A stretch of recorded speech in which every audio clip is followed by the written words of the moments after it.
why should I buy some Bitcoin from you? I'm not going to give you anything for it. In my life, I try and avoid things that are stupid and evil and make me look bad in comparison with somebody else. Bitcoin does all three.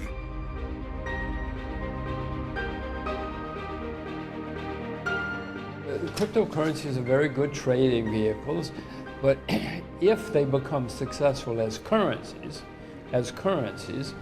I don't think most governments will let that happen.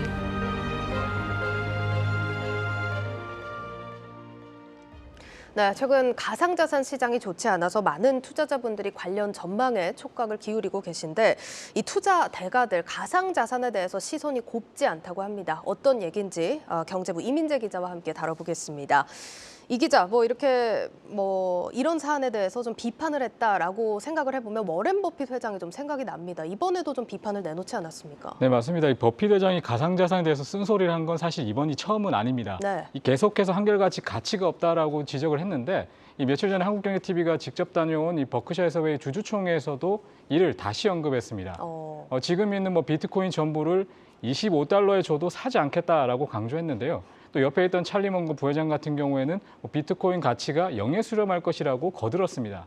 이 가상자산을 무쓸모 또는 무가치라면서 비난한 건데 이유는 되게 간단합니다. 이 버핏 회장이 주식을 통해서 투자를 계속하고 있는 코카콜라 등 이런 기업과 좀 비교를 해보면 이 사고 파는 거 외에 이 현실이 할 수 있는 게 많이 없다라는 겁니다. 그렇군요. 일단 다른 대가들의 의견도 좀 들어보겠습니다. 조지 소로스 회장 같은 경우는 지난해 가상 자산을 매수했다 이렇게 또 언급을 하기도 했잖아요. 네, 맞습니다. 소로스 회장 같은 경우에는 지난 2018년에 스위스 다보스 포럼에서 사실 이제 가상 자산에 대해서는 좀 거품이 껴있기 때문에 안정적이지 않다라고 계속해서 좀 지적을 했거든요. 네. 그런데 이후에도 보면 이 소로스 펀드의 이 가상 자산 투자를 좀 승인을 했고. 또 지난해 이게 소로스 펀드 CEO가 이 코인을 보유하고 있다라고 인정을 했습니다. 하지만 좀 양은 많지 않다라고 선을 그었는데요. 이 위험 회피, 즉 해지를 위한 것이라고 했지만 일종의 좀 실험에 그친 것이라는 분석이 우세합니다. 이게 최근의 월가와 좀 비슷한데 이 확신보다는 이 적극적인 투자자를 좀 잡기 위해서 이 가상 투자에 나서는 것 아니냐라는 분석과 좀 맞아떨어집니다. 네. 이런 점을 볼 때 이 소로스 회장도 가상자산을 마냥 좀 낙관적으로 본다라고 말하기는 좀 어려워 보입니다. 그러니까 매수를 한다고 다 긍정적으로 본다 이렇게 좀 생각을 하면 안 될 것 같네요. 자, 그런데 최근 이제 한국경제TV에 또 직접 출연을 해주신 분입니다. 짐 로저스 회장은 이 가상자산이 거래 수단으로는 괜찮은데 통화로 자리 잡기는 어려워 보인다 이렇게 또 이야기를 해주셨거든요. 네, 맞습니다. 거래 수단으로는 긍정적이다. 이 한 점은 최근의 월가의 시각과 크게 다르지 않은데요. 네. 그런데 이 기존에 이제 가상자산이 통화가 되기 어렵다고 말한 점은 좀 깊이 들여다볼 필요가 좀 있어 보입니다. 이 로저스 회장 같은 경우에는 기축 통화의 어떤 패권을 지켜야 하는 미국 정부 입장에서 이 탈중앙화를 목적으로 하는 가상자산을 통화로 좀 인정하지 않을 것이라는 것이 이제 주로 강조 포인트인데요. 네. 이와 관련해서 분석은 이 가상자산이 주목을 받던 이 초창기부터 부각됐던 부분입니다. 이 당시에는 각 정부가 이 본격적인 활동을 하기보다 가상자산에 대한 정의를 내리기 좀 바쁜 시기였기 때문에 논의가 다소 좀 이르다는 평가가 많았습니다. 네. 하지만 지금은 다릅니다. 이 미국 등 각국의 정부의 움직임이 좀 본격화되고 있다는 점에서 이 로저스 회장의 분석에 좀 힘이 실립니다. 예, 실제로 기축 통화국이죠. 미국에서부터 좀 달라진 움직임이 포착이 되고 있지 않습니까? 네, 맞습니다. 3월에 이 바이든 미국 대통령이 이 가상자산과 디지털 화폐에 대해서 좀 이 연구에 대한 행정명령을 내린 것을 좀 네. 구체적으로 살펴볼 필요가 있는데요. 이 좀 단기적으로 보면 이 가상자산 활성화에 초점이 분명히 맞춰지고 있습니다. 하지만 이제 장기적으로 보면 이 달러 패권을 가상자산 시장에서도 좀 유지하고 싶은 미국의 전략이 좀 숨어 있다라는 평가가 좀 우세합니다. 네. 이를 위해서 좀 미국 정부 같은 경우에는 중앙은행 디지털 화폐, CBDC라고 흔히들 많이 얘기하는데 이와 관련해 좀 주목하고 있는데요. 이 CBDC 같은 경우에는 비트코인이나 이런 민간 가상자산과 좀 달리 이 중앙은행에서 발행하는 것이 좀 중심인데 블록체인을 기반으로 한다는 점은 동일합니다.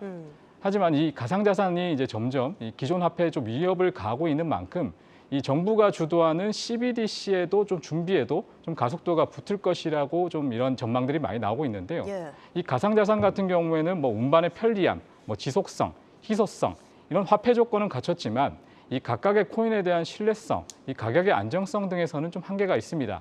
이런 점에서 좀 CBDC, 특히 미국에서의 CBDC가 등장하면 기존의 가상자산 같은 경우에는 투자 대상은 될 수가 있지만 통화로는 좀 자리 잡기 어려워 보입니다. 네, 뭐 말씀해 주셨듯이 CBDC가 사실 아직은 와닿지는 않습니다. 그래도 미국에서 이게 현실이 되면 많은 변화가 있을 것 같은데 어떤 변화들이 좀 거론이 되고 있을까요? 일단 뭐 기존의 가상자산 같은 경우에 통화의 기능이 좀 사라지는 셈이니까 좀 약화되는 면이 있을 것 같고요. 네. 그리고 이로 인해서 가격 역시 좀 출렁일 수가 있습니다. 이 법정 통화로 특히 뭐 비트코인을 채택한 뭐 엘살바도르나 뭐 중앙아프리카 공화국 등도 좀 영향을 받을 것으로 보입니다. 네. 다만 좀 이런 부분에 대응하기 위해서는 이 민간 가상 자산들도 변화하고 있는데요. 이 대표적인 예가 이 가격 안정성에 초점을 맞춘 스테이블 코인입니다. 이 스테이블 코인 같은 경우에는 기존의 뭐 달러라든지 이런 통화와 1대1 호환을 하는 등 가격을 일정한 비율로 맞추는 형태의 코인인데요.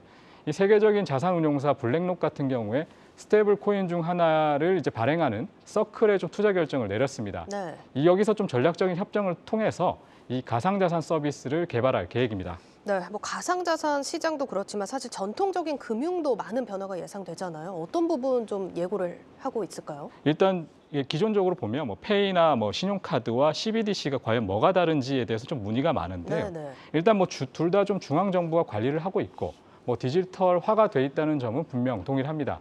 하지만 이 가상자산의 핵심이 블록체인, 즉 분산 원장 기술이 적용되느냐 여부가 좀 중요한데요. 현재 통용되는 디지털 금융 같은 경우에는 거래를 하려면 모두 좀 특정한 기관 등을 통하게 돼 있습니다. 뭐 신용카드는 단말기를 통해서 뭐 결제 정보가 벤사 등 여러 곳을 거쳐 결국 카드사에 전달이 됩니다. 네. 하지만 CBDC 같은 경우에는 현재 그 가상자산과 같이 직접 거래가 가능하고 또 거래 내역은 중앙 서버가 아닌 여러 서버에 기록되는 방식으로 이루어집니다. 문제는 이렇게 되면 현재와 같은 중간 매개체 역할을 하는 기관들 같은 경우에 조금 역할을 좀 사라질 수가 있는데요. 일단 뭐 시중은행 같은 경우에 현재는 중앙은행이 시중은행을 또 시중은행이 일반 이용자들을 대면하는 구조인데 여기서 시중은행의 역할이 조금은 줄어들 수 있거나 변동이 있을 수 있습니다. 네. 물론 좀 이 부분에 대해서는 계속해서 문제 제기가 있기 때문에 이 부분을 고려하는 것이 지금 정부가 CBDC를 준비하는 어떤 그런 점에서 주안점이 될 것으로 보입니다. 네, 알겠습니다. 여기까지 듣도록 하겠습니다. 경제부 이민재 기자였습니다.